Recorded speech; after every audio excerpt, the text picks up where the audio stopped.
Assalamualaikum warahmatullahi wabarakatuh. Bismillah walhamdulillah. Allahumma salli wa sallim ala miftahi abwabi rahmatik wa ighathatik wal faraj Sayyidina Muhammadin wa alihi wa sahbihi wa man fi nahjihi intahaj wa ala al-anbiya wal mursalin wa alihim wa sahbihim wal malaikatil muqarrabin wa jami' ibadika salihin warhamna wa aghithna wa farij anna wal muslimin warfa'id dhika wal haraj. Nawaina ta'allum wa ta'lim wan naf'a wal intifa' wal mudzakarata wat tadhkir wal ifadata wal istifadah wal hatha ala tamassuki bi kitabillahi wa sunnati rasulih wa du'a ila al huda wad dilala ala al khair ibtigha'a wajhillahi wa mardatihi wa qurbihi wa thawabi minallahi ta'ala. Qala al-musannif rahimahullah wa nafa'ana bihi wa lamukum fid darain amin fi kitabihi al-manhajis sawi ila qawlihi wa qawluhu sallallahu alaihi wasallam ad-dunya sijnul mu'min wa jannatul kafir. Hadis ini sering kita dengar, yang artinya dunia itu penjaranya orang yang beriman, surganya orang kafir. Penjara itu seseorang tidak dapat melakukan aktivitas secara bebas. Aktivitasnya diatur oleh jam dan dipantau. Selebihnya ia berada di dalam sebuah kurungan yang ia tidak dapat keluar dari kurungan tersebut kecuali jam-jam tertentu, dan makanannya pun diatur oleh yang ada dan lain sebagainya. Artinya tidak bebas,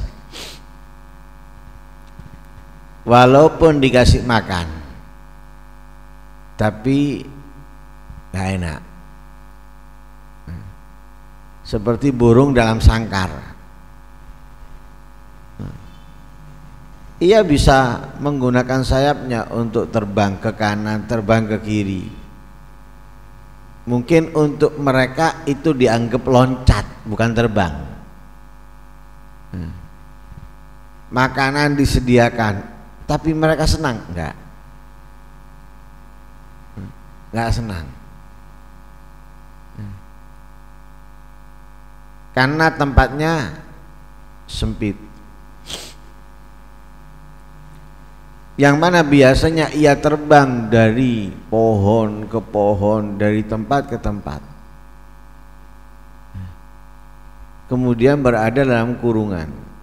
Gak nyaman mereka, walaupun kurungannya gede, tinggi, tetap makanan ada, minuman ada, tetap.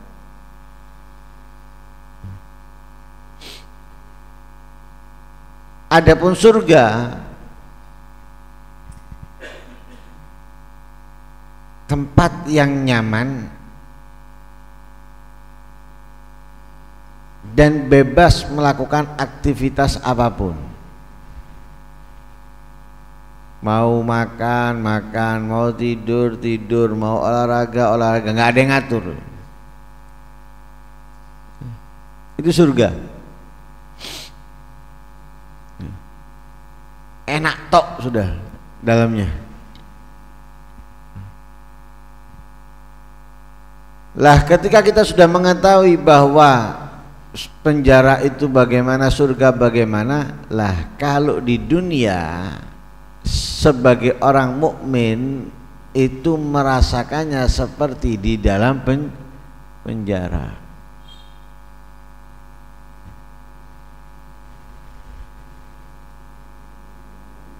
Ada jam dia harus melakukan aktivitas ini. Nanti ada bulan dia harus melakukan ini.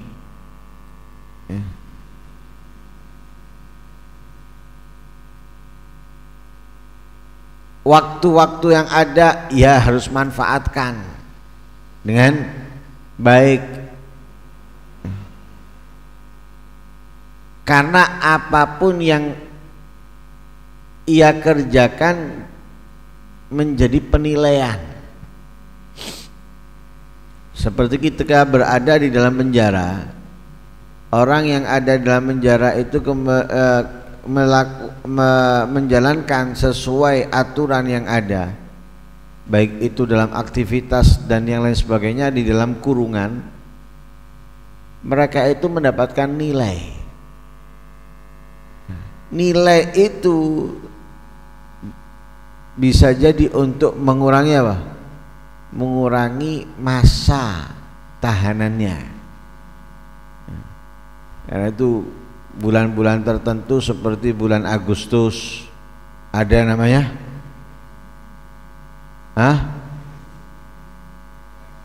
remisi,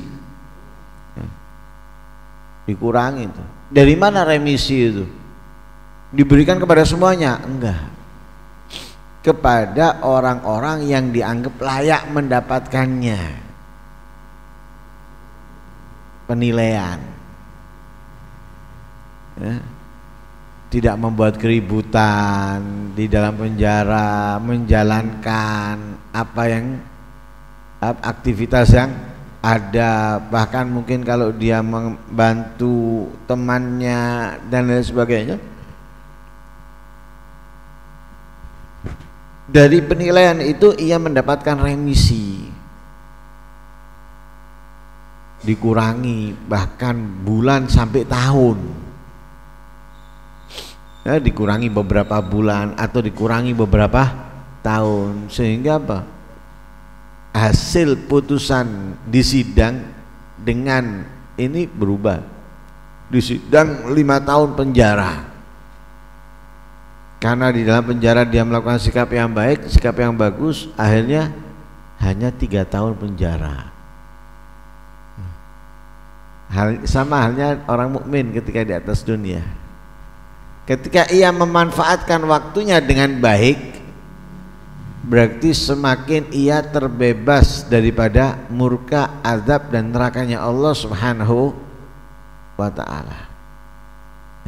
Jadi semakin baik ia memanfaatkan waktunya di atas dunia dengan sesuatu yang sudah diatur oleh Allah Subhanahu wa ta'ala, maka dengan itu ia akan mendapatkan kebebasan.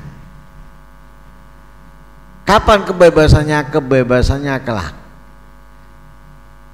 ketika sudah berpindah dari dunia, di barzah dan di akhirat, bebas sudah. Itu orang mukmin. Jadi nggak bisa macam-macam. Beda dengan orang kafir. Kalau orang kafir, dunia ini bebas buat mereka karena mereka bagaikan berada di surga.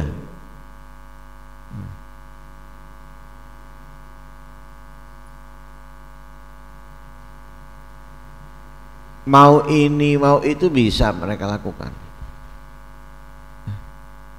tanpa ada batasan A, nggak ada batasan B, bebas sudah. Kita nggak punya modal, nyari modal dibatasi, harus halal dari sumber yang halal. Mereka bebas mau ngambil dari yang syubhat, mau ngambil dari yang haram, nggak urusan mereka.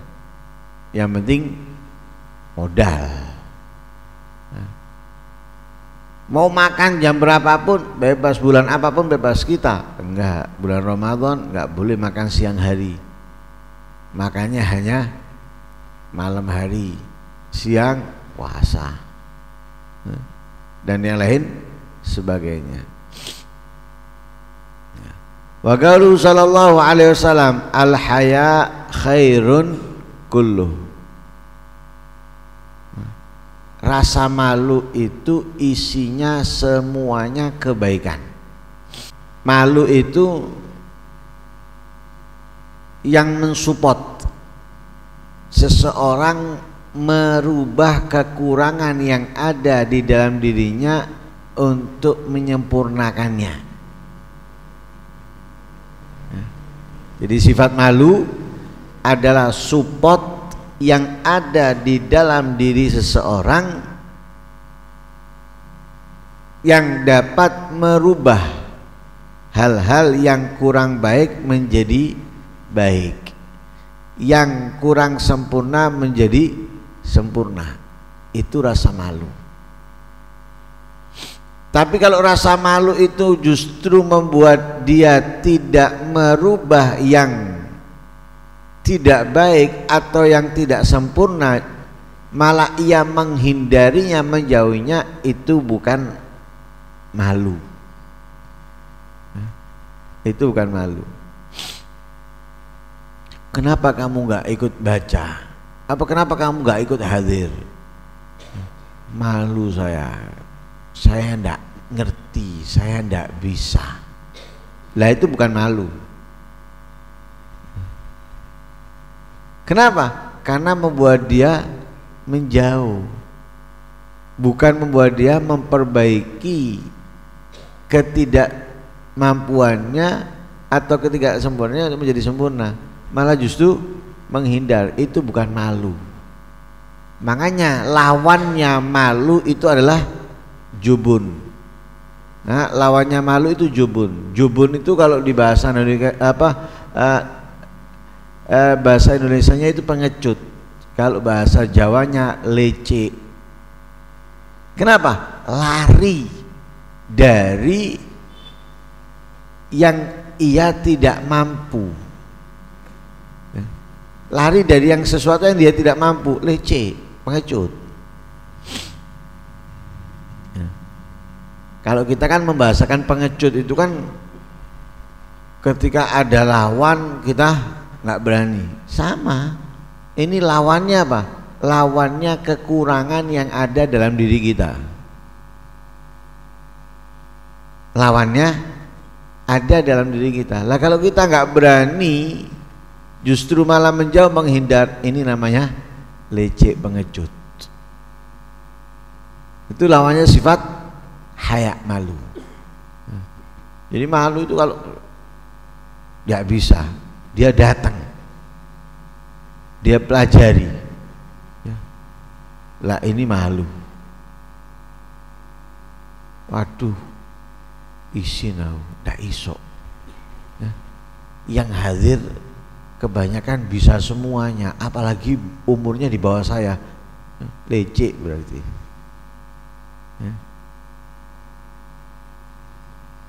Makanya dikatakan oleh Rasulullah, al-haya'u minal iman.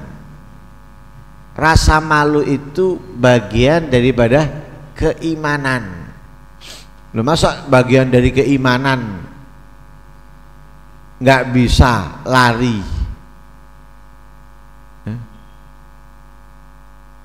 Kurang baik kemudian lari, bukan dari bagian keimanan. Ya, bagian keimanan itu justru apa? Ketika dia nggak bisa, dia berusaha bagaimana menjadi bisa. Nggak ngerti bagaimana menjadi mengerti. Ini namanya rasa malu.